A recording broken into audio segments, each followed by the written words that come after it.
Hello everyone, आप सब कैसे हैं। मैं उम्मीद करता हूं कि बहुत अच्छे होंगे और अपनी पढ़ाई को बहुत अच्छे से कर रहे होंगे। मैं Akash Kumar Bhadana ICT virtual classroom में आपका बहुत बहुत स्वागत करता हूं मेरे प्यारे बच्चों। जैसे आपको पता है कि हमारी आपका 11th क्लास है और हम लोग पढ़ रहे हैं इकोनॉमिक्स।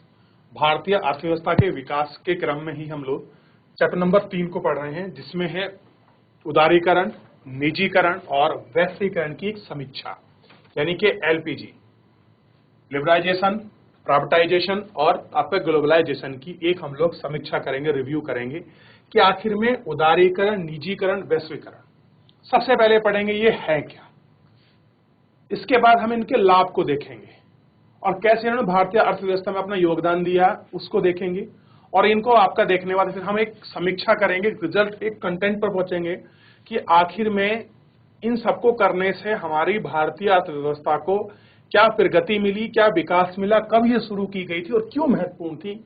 इन सब के विषय में हम लोग अपने चैप्टर के माध्यम से गौर करके एक एक को बहुत अच्छे से आपका देखने वाले हैं। क्लियर है मेरे प्यारे बच्चों? तो इतना आप लोगों को ध्यान रखना है और इतना आपको गौर करके देखना है। इस दौरान कोई भी चीज ऐसी है जो आपको समझ नहीं आती मेरे प्यारे बच्चों, तो आप मुझसे लाइव जुड़कर चैट के माध्यम से अपनी क्वेरी, अपने प्रश्न को आप मुझसे पूछ सकते हैं। कोई भी स्कूल का कोई भी बच्चा, ठीक है। चलिए ध्यान दें आप और आगे बढ़ते हैं। सबसे पहले देखिए, आज के विश्व में आम सहमति है कि केवल आर्थिक विकास ही सब कुछ नहीं है। सकल घरेलू उत्पाद ही समाज की प्रगति का एकमात्र अनिवार्य सूचक है। आर के नारायण, भारत के पूर्व राष्ट्रपति। देखिए, भारत के पूर्व राष्ट्रपति ने एक कोटेशन, एक लाइन, एक टैगलाइन कहा है कि आज के समय में आर्थिक विकास सब कुछ नहीं है। आप इकोनॉमिकल, आप डेवलपमेंट के दम पे कुछ नहीं कर सकते। क्या आपका आर्थिक विकास हो गया तो उससे सब कुछ ठीक हो गया, तो आप ऐसा कुछ नहीं कर सकते। बल्कि क्या करना पड़ेगा, सकल घरेलू उत्पाद, ग्रॉस डोमेस्टिक प्रोडक्ट, जिसको हम जीडीपी भी कहते हैं, समाज की प्रगति का एकमात्र अनिवार्य सूचक है। अगर देश की जीडीपी बढ़ेगी, जीडीपी क्या है, एक वर्ष के अंतर्गत उत्पादित, या आप कह सकते हैं कि एक वर्ष में सीमा के अंदर उत्पादित वस्तुओं का जो मौद्रिक मूल्य है उसको ही हम क्या बोलते हैं, आपका जीडीपी कहते हैं। क्लियर है? ये आपको ध्यान रखना है। आर के नारायण, भारत के पूर्व राष्ट्रपति, ये कोटेशन उनकी है। इसको हम देखते हैं कि वो कैसे देखते हैं, इस विषय में हम पढ़ते हैं। तो सबसे पहले हम देखने वाले हैं आपका परिचय को, ठीक है। जब भी कोई हम चैप्टर शुरू करते हैं, सबसे पहले हम चैप्टर के विषय में पढ़ते हैं कि आखिर में हमारा चैप्टर कहना क्या चाह रहा है, उसी को देखते हैं और उसी पर आपका गौर करके एक एक को हम लोग अच्छे से आपका समझते हैं और उसी पर अपना गौर करेंगे और उसको गौर करके हम लोग वो आपका देखेंगे। क्लियर है मेरे प्यारे बच्चों? तो ये आपको ध्यान देना है। जैसे पिछले अध्याय में पढ़ा कि स्वतंत्रता के बाद भारत में मिश्रित अर्थव्यवस्था के ढांचे को अपनाया गया। कौन सी व्यवस्था हमने एक्सेप्ट की थी? तो आपको पता होना चाहिए, इसी में हमने एक व्यवस्था को एक्सेप्ट किया है जिसका नाम है मिश्रित अर्थव्यवस्था। यानी कि हमने ना तो आपका पूंजीवादी अर्थव्यवस्था को एक्सेप्ट किया था और न ही हमने मार्क्सिस्ट गवर्नमेंट यानी कि साम्यवादी व्यवस्था को, क्योंकि पूंजीवादी अर्थव्यवस्था को तो हम 200 साल बाप का गुलाम रहे थे और समाजवादी बाप की व्यवस्था में भी आपके दोस्त थे। तो हमने क्या रास्ता चुना? हमने बीच का रास्ता चुना। हमने दोनों अर्थव्यवस्था की अच्छाई को लिया और हमने क्या किया, हमने एक अलग व्यवस्था बनाई जिसका नाम है मिक्स्ड इकोनॉमी, यानी कि मिश्रित अर्थव्यवस्था। अब इसमें क्या है, देखिए, पूंजीवादी अर्थव्यवस्था की विशेषता के साथ समाजवादी अर्थव्यवस्था की विशेषताएं एक साथ थी। यानी कि जो आपकी समाजवादी अर्थव्यवस्था है और साथ में जो आपका पूंजीवादी अर्थव्यवस्था है, जो कैपिटलिस्ट जो आपकी इकोनॉमी है, उन दोनों की जो भी इंपॉर्टेंस पॉइंट थे, जो भी आपकी मुख्य व्यवस्था थी, उन्हीं आपकी व्यवस्था को हमने अच्छी अच्छी चीजें क्या करा, अपने अर्थव्यवस्था में उनको समाहित किया। कुछ विद्वानों का तर्क है कि इन वर्षों में इस व्यवस्था के नियमन और नियंत्रण के लिए इतने अधिक नियम कानून बनाए गए हैं कि उनमें आर्थिक समृद्धि और विकास के सूचक की प्रक्रिया के अवरुद्ध हो गई है। क्या हो गई है? इतने अधिक नियम बने, इतने अधिक कानून बनाए गए कि क्या हो गया, उनकी समृद्धि और विकास है, इन सब की सूची, इन सबको आपका इसके अंतर्गत इनको रखा गया, उनको सूची की प्रक्रिया में अवरुद्ध यानी कि सामने आ रहे हैं। अन्य विद्वानों का मत का मतलब होता है विचार है। कह रहे हैं कि अन्य भी ऐसे विद्वान हैं जिनका मत है, विचार है कि भारत जिसने अपनी विकास यात्रा लगभग गतिहीन स्तर पर आरंभ करी थी। क्या थी हमारी विकास की यात्रा? गतिहीन था, मतलब कोई इतनी खास प्रगति नहीं थी हमारी अर्थव्यवस्था में, क्योंकि हम 200 वर्षों तक किसी के गुलाम रहे, उपनिवेशवाद को हमने झेला, उसके बाद एक हमको ऐसा स्ट्रक्चर मिला, पूरी जनता के सामने शासन प्रशासन को मैनेज करना, संविधान को लागू करना, और उससे भी बड़ी बात कि भारत के लोगों को आत्मनिर्भर बनाना, कि इवन कि वो खाना तो खुद पैदा कर सके।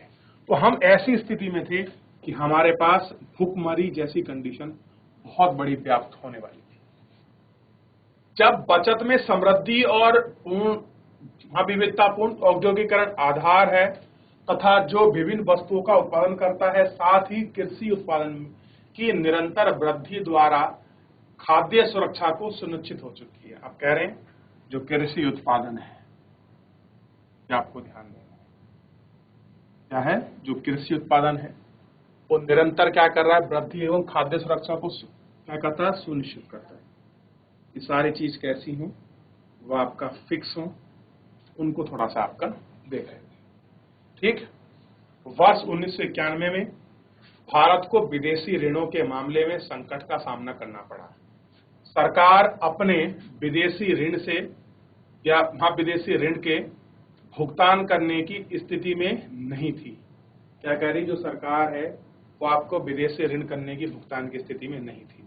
पेट्रोलियम आदि आवश्यक वस्तुओं के आयात के लिए सामान्य रूप से रखा गया था। कह रहे कि 1991 में कंडीशन ऐसी थी कि हमें क्या करना पड़ रहा था, आर्थिक संकटों का जो था आपका सामना जो था करना पड़ रहा था।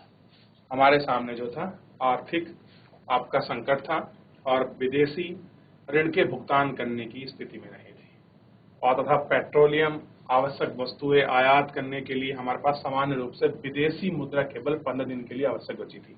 यानी कि ऐसी कंडीशन थी हमारी 1991 में कि हमारे पास केवल इतना गोल्ड, इतना पैसा बचा था कि हम क्या करें, हम केवल उनसे अपने 15 दिन के लिए ही आवश्यक जो आपकी चीजें थी उनका ही जो था आयात या भुगतान कर सकते थे, बाकी हमारे पास कुछ नहीं बचा था। तो ये भारतीय अर्थव्यवस्था में सबसे संकट का दौर जो है कहा जाता है 91 में।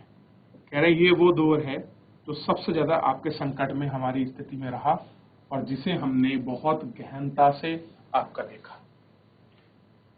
अब देखिए ऐसा हमारे पास इतना भी पैसा नहीं था कि हम केवल 15 दिन का, जिसको हम पे करके हम 15 दिन के पेट्रोलियम, डीजल या जो भी हम बाहर से वस्तुएं मंगाना चाहते हैं हम उनका हम कर सकते थे। बाकी हमारे पास कोई और सोर्स आपका नहीं बचा हुआ था। यानी कि 1991 में भारत ऐसी कंडीशन में, ऐसी वैश्विक मंदी में आपका पड़ा था जिसका कोई आपका जो है जवाब आपका नहीं था। आगे देख लीजिए आप। फिलहाल बच्चों एक बार इसको पढ़ लें, देख लें, कुछ पूछना मुझसे पूछे, फिर हम लोग आगे पढ़ेंगे। यानी कि 1991 में जो भी आपका रिफॉर्म होने वाले थे वो उससे पहले क्यों हुए, क्योंकि 1991 में ऐसी कंडीशन हमारे सामने आकर खड़ी हो गई थी जिसे हम देख सकते हैं कि ऐसा वो समय था जब हमारे पास केवल 15 दिन का ही फॉरेन रिजर्व बचा था, जिससे हम चीजों को आपका अच्छे से देख भी सकते हैं। क्लियर है? तो समझिए फिर हमारी अर्थव्यवस्था कैसे आगे बढ़ी होगी, किन संकट का हमको सामना करना पड़ा होगा, आप इसको महसूस करेंगे और पढ़ेंगे भी। फिलहाल इसको देखिए, 30 सेकंड का मैं समय दे रहा हूं, फिर हम लोग आगे बढ़ चलेंगे। हो गया बच्चों? इतना देख लिया आप लोगों ने? चलिए आगे बढ़ते हैं और अगले पेज पर हम लोग ध्यान देते हैं।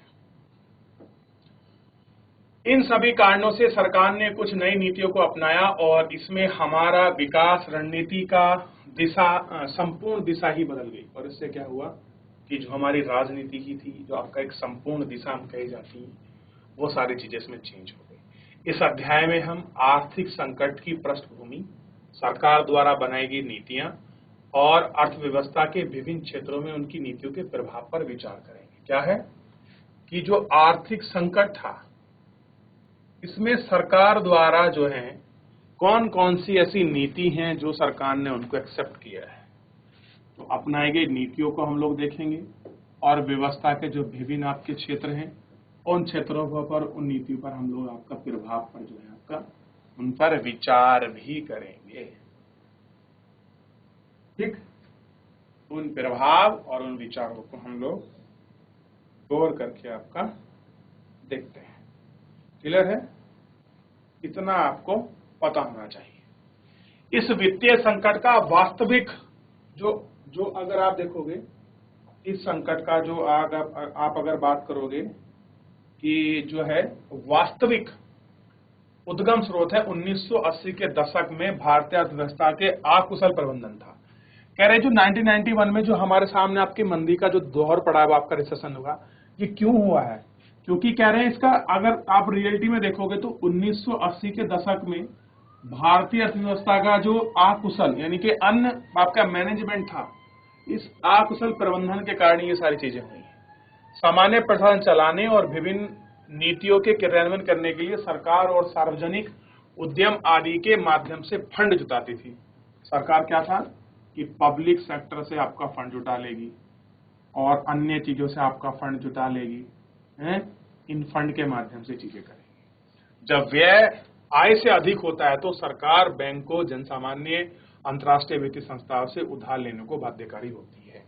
ये चीज हर जगह लागू होती है, चाहे देश हो, घर हो। वो पॉइंट क्या है? जब आय कैसी हो, आदमी का जो व्यय है वो क्या हो जाए, यानी कि जो खर्च है इनकम से ज्यादा हो जाए, तो लोग हो या सरकार है, कोई संस्था, उसके लिए क्या करना पड़ता है उसे?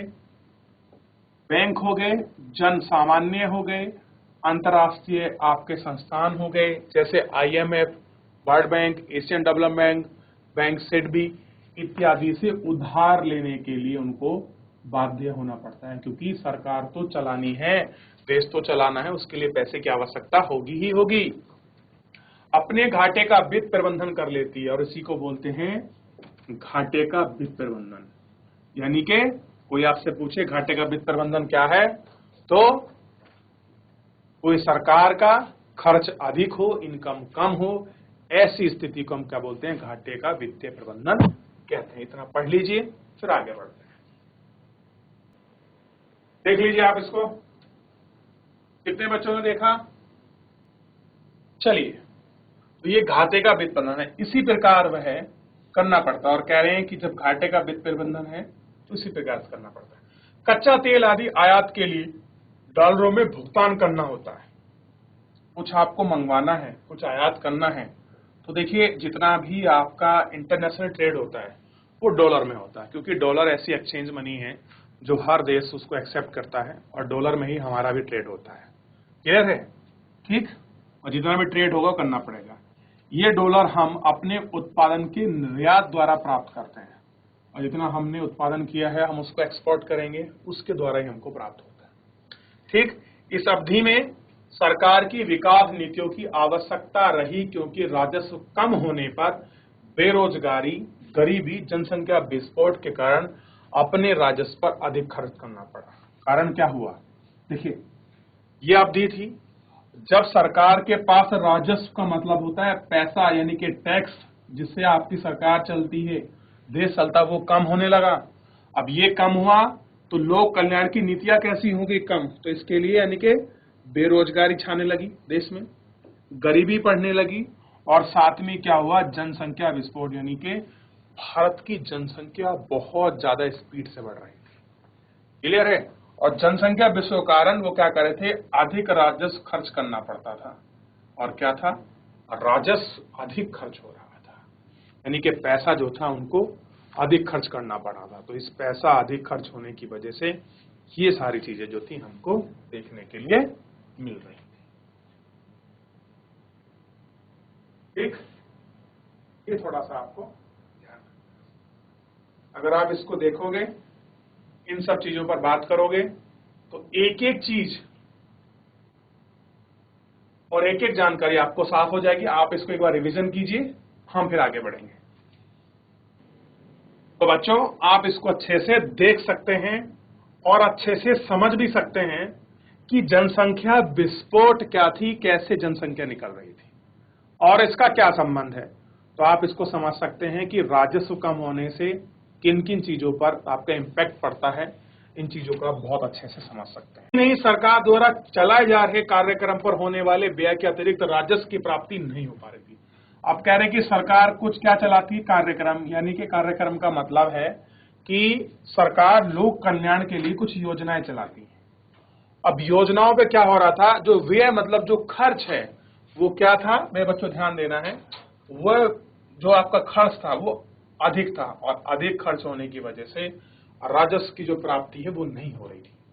यानी कि जितना पैसा इनको चाहिए, जितनी प्राप्ति यानी जितना मनी उनको चाहिए वर्किंग के लिए, वो नहीं हो रहा था, और ये ना होने की वजह से बहुत सारी समस्याओं का सामना करना पड़ रहा था। यानी कि जब सरकार को वित्तीय रक्षा, यानी कि आपका डिफेंस, हम अपनी सेनाओं के लिए जो हम हथियार खरीदते हैं, उनकी सर्विस के लिए जो हम पैसा देते हैं, यानी कि वित्तीय रक्षा और सामाजिक क्षेत्र पर अपने संसाधनों को जब एक बड़ा अंश खर्च करना पड़ता है, तो यह स्पष्ट था कि उन क्षेत्रों में शीघ्र प्रतिफल की संभावना नहीं होती। यानी कि आपने किसी क्षेत्र में कुछ पैसा लगा दिया है, जैसे आपने कृषि डेवलपमेंट के लिए पैसा लगाया, भूमि सुधार के लिए, सिंचाई के लिए, तो आपने कई लाख करोड़ रुपए आपने लगा दिया, तो उसकी जो रिकवरी है वो एकदम नहीं होगी, धीरे धीरे समय में, बहुत लंबे समय के बाद वो रिकवरी होती है। तो ऐसा कंडीशन हमें देखने के लिए मिलती है। तो सबसे पहले आपको समझ आएगा कि 1991 में जो आर्थिक मंदी आ रही थी, उस आर्थिक मंदी में का जो टाइम पीरियड है वो वास्तव में 1980 में अर्थव्यवस्था के अकुशल प्रबंधन की ही देन है। और क्या क्या चीजें हुई, कैसे कैसे कंडीशन हमारे सामने आई, कहां पर हम आपके विफल हो रहे थे, आप इन चीजों को देख सकते हैं। आप इसको देखें एक बार मेरे प्यारे बच्चों, फिर हम लोग आगे बढ़ेंगे। देख लिया आप लोगों ने? चलिए, तो यहां तक आप अच्छे से आपने पढ़ लिया, समझ लिया। फिर भी मैं आपसे पूछता हूं, कोई भी ऐसी क्वेरी, कोई भी ऐसा प्रश्न है जो अभी तक हमने जो पढ़ा है, चाहे इसकी आपका परिचय हो, चाहे इसकी पृष्ठभूमि को हम लोग पढ़ रहे हैं, कोई भी ऐसा आपका प्रश्न आपके मस्तिष्क मारो से रिलेटेड कोई चीज समझ नहीं आ रही है, तो मेरे प्यारे बच्चे, आप मुझसे लाइव जुड़ कर चैट के माध्यम से आप मुझसे पूछ सकते हो, ठीक है? नहीं तो हम क्या करते हैं, इसमें आगे बढ़ जाते हैं। तो इतना आप मुझे बताइए, कितना आपको समझ आया कि नहीं आया। चलिए, अगला हम देखते हैं। अंतर्राष्ट्रीय उधारदाताओं की ब्याज चुकाने के लिए भारत सरकार के पास पर्याप्त विदेशी मुद्रा नहीं बची थी।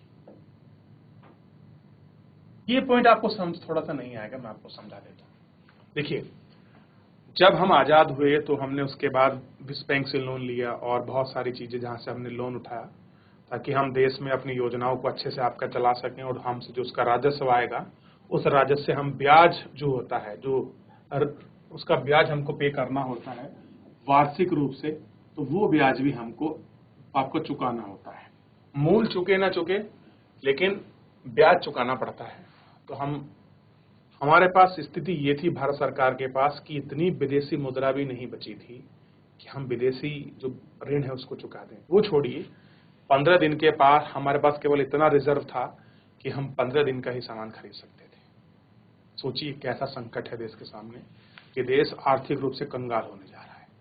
लेकिन कुछ ऐसा हो जाता है जिसने भारत का पूरा अर्थव्यवस्था का स्ट्रक्चर ही स्वरूप चेंज करके रख दिया, और उसका इम्पैक्ट हम पे आज तक है कि मैं आपको वर्चुअल के माध्यम से पढ़ा पा रहा हूं, समझा पा रहा हूं। तो ऐसी अर्थव्यवस्था की नीतियां हैं जिन पर हम लोग बात करेंगे।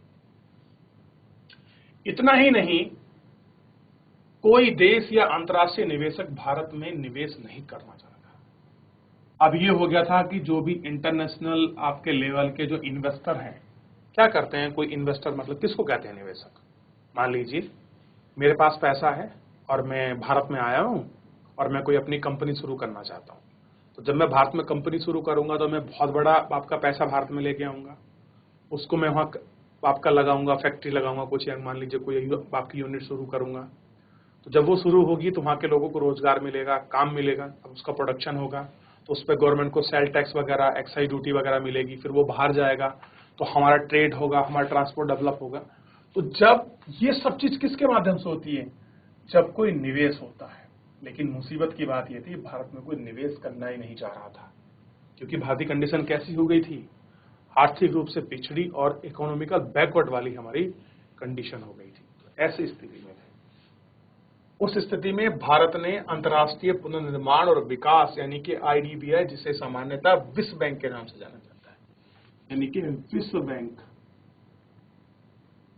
अब भारत के सामने क्या था कि अब कैसे हम अपना पुनर्निर्माण करें और विकास IDBI से हम लें, और ये भी है। अब क्या करें देखते हैं। अंतर्राष्ट्रीय मुद्रा कोष यानी कि इंटरनेशनल मॉनेटरी फंड, इसको बोलते हैं IMF, का दरवाजा खटखटाया। क्या किया? दरवाजा खटखटा दिया। वो आपका इसका IMF का। उसने देश को $7 बिलियन का ऋण उसका संकट का सामना करने के लिए मिला। ध्यान दीजिए क्या किया? IMF ने भारत को ऋण दिया।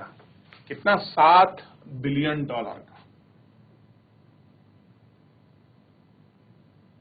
उस संकट का सामना करने के लिए कि आप लोग क्या करो, जो आपके देश में संकट बना हुआ है उसकी कंडीशन से निकल जाओ, हम आपको 7 बिलियन पैसा देंगे। किंतु उस ऋण को पाने के लिए इन संस्थाओं ने भारत सरकार पर कुछ शर्तें लगा दी। अब कह रहे हैं कि अगर आपको ये ऋण चाहिए तो आपको अपने यहाँ कुछ शर्त माननी पड़ेगी। भारत सरकार को कुछ अपने बदलाव जो हैं वो आपके करने पड़ेंगे। अब ये कंडीशन रखी किसके सामने? भाई अगर कोई नीतियों को चेंज कर सकता है तो कौन करेगा? सरकार करेगी। अब क्या नीति लगा दी उन्होंने? उन्होंने कहा उदारीकरण करिए, निजी क्षेत्र पर जो आपने प्रतिबंध लगा रखे हैं उनको हटाइए और अनेक क्षेत्रों में सरकारी हस्तक्षेप कम करिए। क्या करना पड़ेगा? उदारीकरण। अब उदारीकरण का सेंस ये है, हम इसको अलग से पढ़ेंगे, कि आप जिस प्रकार में आप कंपनी को लाइसेंस देते हैं उसमें नियम को उधार करिए, यानी कि उनको हल्का कीजिए, इतना स्ट्रिक्ट रूल मत बनाइए, और निजी क्षेत्रों पर जो आपने प्रतिबंध लगा रखे हैं उनको हटाइए। अब जैसे कह रहा था कि रक्षा क्षेत्र की कोई चीज आपका जो है प्राइवेट कंपनी नहीं बना सकती, और बहुत सारी ऐसी आपकी चीज थी जहां प्राइवेट कंपनी घुस नहीं सकती थी। कह रहे ये रिस्ट्रिक्शन हटाइए, उसे आप प्राइवेट कंपनी को बना दीजिए, और कह रहे कि अन्य सरकारी हस्तक्षेप को कम करो। जैसे अधिकारी किसी भी कंपनी में पहुंच जाते थे, वहां जाके चेकिंग करने लगते थे, बोले इस तरह की जो आपकी चीजें हो रही हैं वो उनको दुखी करते थे, तो इस तरह की चीजों को आपको कम करना होगा। अगर आप ये चीज करते हैं तो हम आपको 7 बिलियन का ऋण देने के लिए तैयार हैं। ये कंडीशन रख दी IMF ने, इंडियन मॉनेटरी फंड यानी कि अंतर्राष्ट्रीय मुद्रा कोष ने। किसके सामने? ये भारत के सामने कंडीशन रख दी। अब क्या होता है? अनेक क्षेत्र में सरकार हस्तक्षेप कम करेगी, साथ ही है उपेक्षा, यानी कैसी उम्मीद करते हैं कि भारत और अन्य देशों के बीच विदेशी व्यापार पर लगे प्रतिबंध भी हटाएंगे। यानी कि भारत ने जिन आपका देशों पर प्रतिबंध लगा रखे हैं कि ये भारत में ट्रेड नहीं कर सकते या हम इनसे ट्रेड नहीं करेंगे, आपको वो सारे बैरियर का मतलब होता है प्रतिबंध, आपको हटाने पड़ेंगे। ये ध्यान रखिए। अब हो गई समस्या उनके सामने, कैसे हटाएं इन प्रतिबंधों को। अब अगर आपको IMF से लोन चाहिए, IMF से आपको ऋण चाहिए, तो आपको क्या करना पड़ेगा? ये भारत सरकार को कुछ उन्होंने कंडीशन रखी जो आपको माननी पड़ेगी। अब ये कंडीशन अच्छी थी, क्योंकि जब तक आप अपनी चीजों में आप थोड़ा सा लेवरेज ना करोगे तो बाहर का कोई निवेशक कैसे आकर्षित होगा? सरकार का हर काम में ज्यादा इंटरफेरेंस रहेगा तो आपका प्रोडक्शन कैसे होगा? ठीक है, और आप हर चीज पर अपनी पाबंदी लगा दोगे तो आपका प्राइवेट सेक्टर बढ़ेगा कैसे? तो कुछ कंडीशन थी। भारत ने विश्व बैंक और अंतर्राष्ट्रीय के सामने शर्त मान ली। अब क्या कर दिया? भारत के सामने कोई और रास्ता भी तो नहीं था कि जिससे कुछ हम काम कर सकें, तो भारत को आखिर में क्या करना पड़ा कि जो ये कंडीशन हमारे सामने रखी गई थी, क्या थी कंडीशन? प्राइवेटाइजेशन, निजी क्षेत्र का आप जो हस्तक्षेप है उसमें थोड़ा कम करिए, और सरकारी क्षेत्र जो इंटरफेरेंस को कम करे। तो क्या करा भारत ने?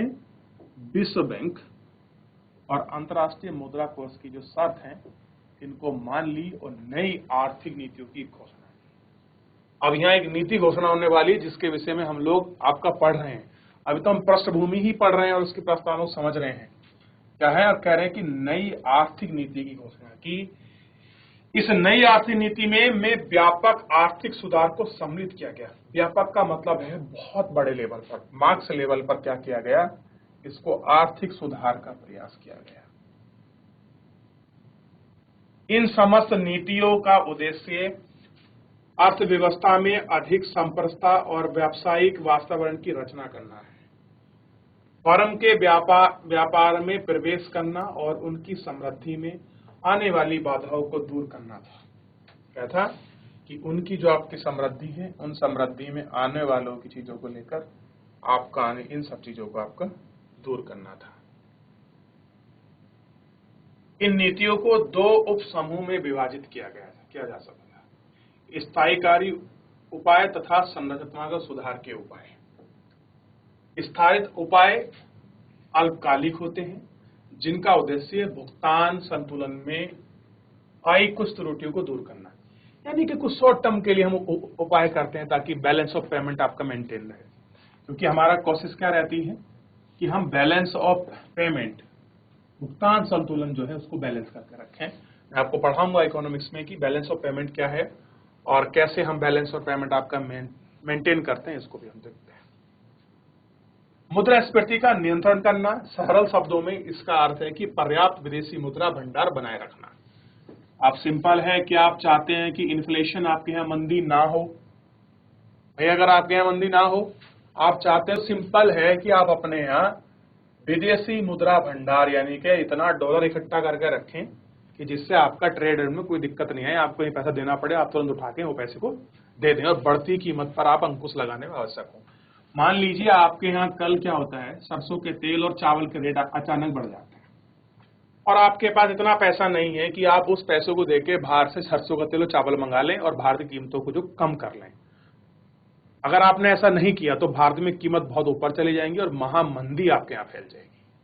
ठीक, आपने वहां पैसा दिया, तुरंत कुछ दिया, आप मान लीजिए 100 रुपए की वस्तु थी, आपने 50 रुपए भी दिए, 100 रुपए का आपने सामान भारत में ला दिया, लोगों को उसकी खपत प्राप्त करा दी, उसका जो आपको पैसा मिला, कुछ आपने ज्यादा चार्ज कर लिया तो बाकी पैसा आपने लौटा दिया, कुछ आपको लाभ हो गया। तो इस प्रकार से तो आपका मैनेज होता है सब चीजें। तो ये ध्यान हमको रखना होता है कि अगर हमारे पास विदेशी भंडार पर्याप्त है तो हमारे यहाँ जो इन्फ्लेशन आने वाली होती है, जो कीमत बढ़ने लगती है अचानक, हम उनको रोक सकते हैं। दूसरी ओर संरचनात्मक सुधार यानी कि जो स्ट्रक्चरल सुधार थे, दूसरी ओर जैसे दीर्घकालिक उपाय थे। अब ये क्या थे, ये आपके दीर्घकालिक को बोलते हैं लॉन्ग टर्म। इनका उद्देश्य क्या था, अर्थव्यवस्था की कुशलता को सुधारना, अर्थव्यवस्था की विभिन्न क्षेत्रों में असमानताओं को दूर करना, अंतर्राष्ट्रीय प्रतिस्पर्धा की क्षमता को संवर्धन करना है। ठीक कि इंटरनेशनल लेवल पर क्या चीजें हैं उनका संवर्धन करें।